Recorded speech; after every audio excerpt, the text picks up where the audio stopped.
यह एक बड़ा चैप्टर है जो अंततः राज्य के नीति निर्देशक तत्वों और मूल कर्तव्यों के साथ जाके समाप्त होता है। ये सब आपस में जुड़े हुए हैं, यानी कि मूल अधिकार, राज्य के नीति निर्देशक तत्व 36 से 51 तथा मूल कर्तव्य 51 का की पढ़ाई एक साथ होनी चाहिए। फिर हमने चैप्टर वाइज बांट दिया है, तो चैप्टर नंबर 4 में हम मूल अधिकारों की चर्चा करेंगे। जो भारतीय संविधान के भाग 3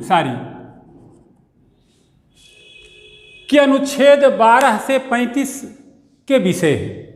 भाग 1 में आपने संघ राज्य क्षेत्र देखा, अनुच्छेद 1 से 4। भाग 2 में आप नागरिकता देखी, अनुच्छेद 5 से 11। अब भाग 3 में आप देख रहे हैं 12 से 35 मूल अधिकार। मूल अधिकारों का शाब्दिक अर्थ क्या है? जो हैं निसर्गतः नैसर्गिक रूप में मनुष्य होने के नाते मानव जाति को जो अधिकार मिलने चाहिए जिससे वह मर्यादा और गरिमापूर्ण जीवन जी सके, वस्तुतः भारत के संविधान निर्माताओं ने ऐसे ही कुछ मूल प्रवृत्तियों, ऐसे भी कुल मूल विचारों, कुल मूल अधिकारों की चर्चा भाग 3 में की है, जिसके लिए अनुच्छेद 12 से 35 परिनिष्ठित किया गया है। तो मूल अधिकार भारतीय संविधान निर्माताओं का अमूल्य अनमोल अप्रतिम विचार है,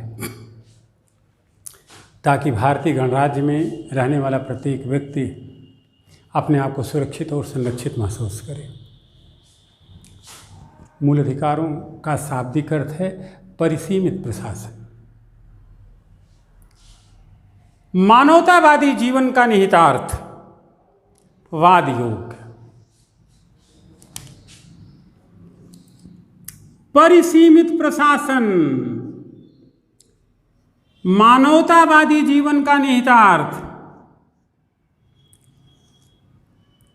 वाद योग्य जस्टिसिएबल।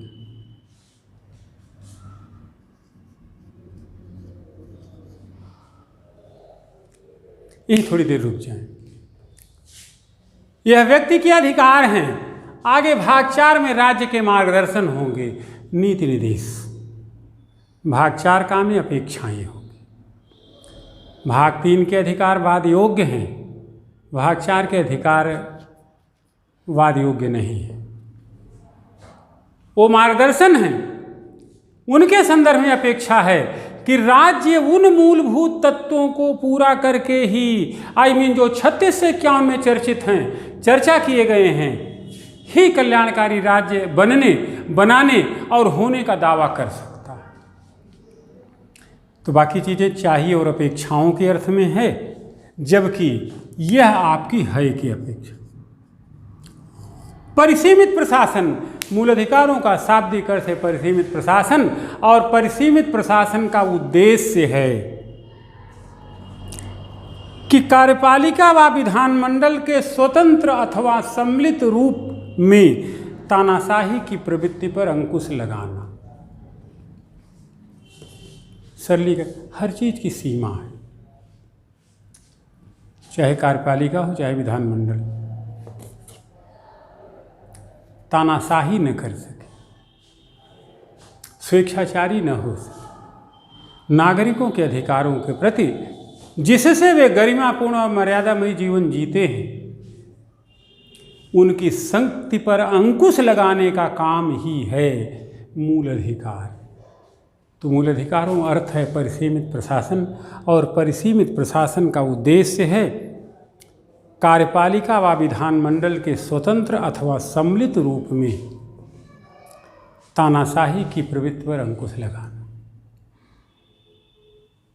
इसलिए मौलिक अधिकारों का आधारभूत सिद्धांत यह है कि राज्य की शक्ति पर संवैधानिक नियंत्रण लगा करके व्यक्ति की मूलभूत स्वतंत्रताओं की रक्षा की जाए।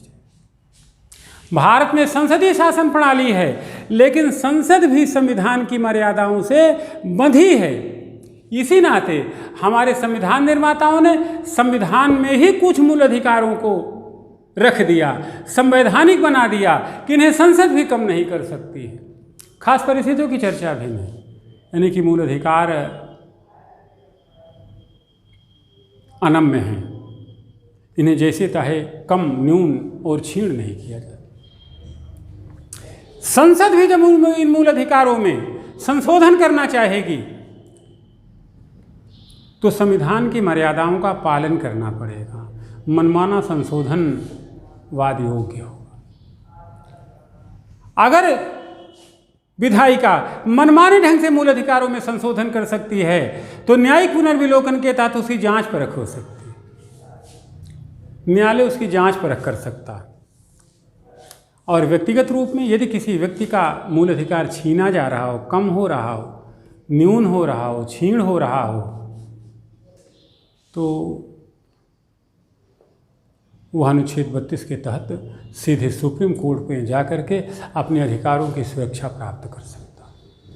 कह सकते हैं कि भाग 3, भाग 4 और भाग 4 में वर्णित बातें वस्तुतः भारतीय संविधान की भारतीय जनों के लिए अप्रतिम विचार हैं, मूल संपत्तियाँ हैं। इनका महत्व इससे भी इंगित होता है कि संविधान सभा में इनकी संपूर्ति के लिए 29 दिन की चर्चा हुई। कहते हैं किसी देश के लोकतांत्रिक का सांविधानिक व्यवस्था के मूल में होती वहाँ की जनता। जनता मर्यादापूर्ण और गरिमामय जीवन तभी जी सकती है जब वह कुछ अधिकारों की सुरक्षित हो, यानी कि उसे समानता का अवसर मिले, उसे स्वतंत्रता का अवसर मिले, उसे शिक्षा संस्कृति का अवसर मिले, उसका शोषण न हो, उसकी धर्म की स्वतंत्रता बनी रहे, वह कोई वृत्ति उपजीविका सकारात्मक तरीके से अर्जित करने का अधिकार रखती हो। और अगर ये अधिकार छीने जा रहे हों किसी व्यक्ति से या संस्था से, तो सांविधिक उपचारों के तहत एक प्रधान निकाय संस्था जो प्रधान न्यायपीठ है अपने उन अधिकारों की सुरक्षा प्राप्त कर सके, करवा सके। जब तक ये अधिकार प्रत्याभूत नहीं होंगे मनुष्य होने का कोई मतलब नहीं होगा। मनुष्य गरिमामय जीवन, मर्यादापूर्ण जीवन नहीं जी सकेगा। इसलिए है की कोटि में, सत्य की कोटि में ये अधिकार भारत के नागरिकों को दिए गए अनुच्छेद 12 से 35 के तहत। दूसरी ओर अनुच्छेद 36 से 51 4 का या नीति निर्देशक तत्वों के तहत राज्य के समक्ष कुछ मानक, कुछ मार्गदर्शन प्रस्तुत किए कि आप इन सामाजिक आर्थिक न्याय, राजनीतिक न्याय, गांव की व्यवस्था, परिस्थिति परिवेश की सुरक्षा, अंतर्राष्ट्रीय संबंधों की बेहतरी, कार्यपालिका का न्यायपालिका से पृथक इत्यादि जैसे मुद्दों पर ध्यान रख करके ही, समान नागरिक संहिता ला करके ही कल्याणकारी राज्य होने का दावा कर सकते हैं। राज्य को पुलिसिया नहीं बनाना है, राज्य को कल्याणकारी बनाना है। तो वस्तुतः अगर भाग 3 के अधिकार मनुष्य को गरिमापूर्ण जीवन देते हैं, यह राज्य की सीमाएं हैं, व्यक्तिगत रूप में किसी व्यक्ति की सीमाएं हैं, तो ही 4 कहते हैं कि राज्य के समक्ष मार्गदर्शन हैं, इनको प्राप्त करके ही, इन्हें आपको प्राप्त करना ही पड़ेगा। जब तक आप इन्हें प्राप्त नहीं कर पाएंगे, यानी कि 36 से 51 की बात, तो आप कल्याणकारी राज्य होने का दावा भी नहीं कर सकते। आपका राज्य केवल पुलिसिया रहेगा। आप राजनीतिक, सामाजिक, आर्थिक न्याय की अवधारणा को, आपको राजनीतिक लोकतंत्र को आर्थिक और सामाजिक लोकतंत्र में बदलना होगा। ये आपकी अनिवार्यता है, ये आपका मार्गदर्शन है, ये आदर्श है, ये कसौटी है। इस कसौटी को प्राप्त किए बिना आप यह नहीं कह सकते कि हमने राज्य के लिए कुछ किया। इसी तरीके से भाग 4 में कामे 51 का में कुछ अपेक्षाएं हैं जिनकी चर्चा हम क्रम से करते रहेंगे। तो let us leave it and begin with fundamental right. हम मूल अधिकारों की चर्चा डिटेल में करते हैं।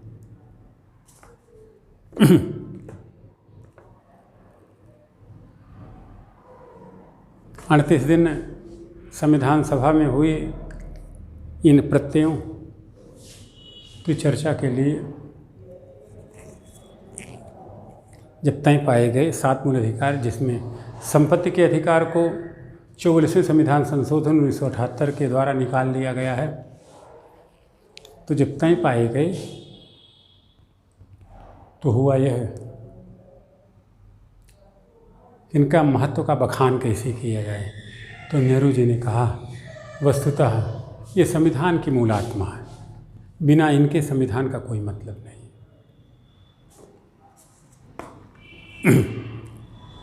तो अब हम थोड़ा सा चर्चा करेंगे मूल अधिकारों के इतिहास की।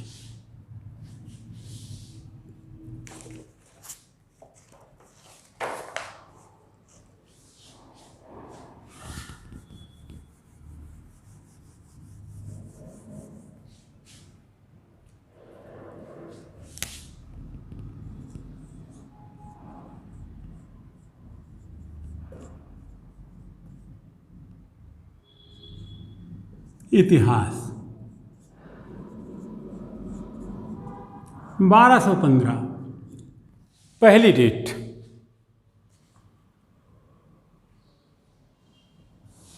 सोलह सौ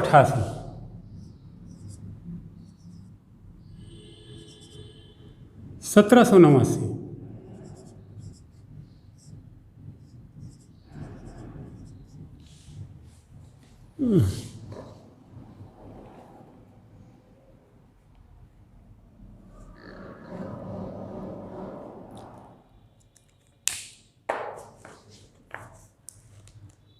ब्रिटेन की लोकतांत्रिक व्यवस्था प्रभु लोकतांत्रिक व्यवस्था की जाती है।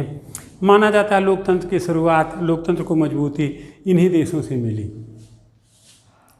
तो सर्वप्रथम 1215 में ब्रितानी नागरिक सम्राट जॉन के पास जाते हैं और कहते, मिलार्ड, गरिमापूर्ण जीवन जीने के लिए हमें कुछ अधिकार मिलने चाहिए। तो पहली बार मूल अधिकारों की चर्चा हुई, मूल अधिकारों के लिए मानक बने सम्राट जॉन द्वारा। वस्तुतः इसी को मूल अधिकारों का जन्मदाता दस्तावेज कहा जाता, या मूल अधिकारों की दिशा में पहली शुरुआत कही जा सकती।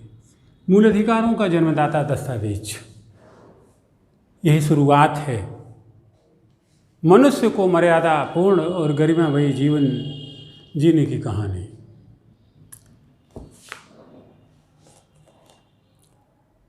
1688 की क्रांति के बाद 1689 में बिल ऑफ राइट नामक प्रलेख की रचना हुई।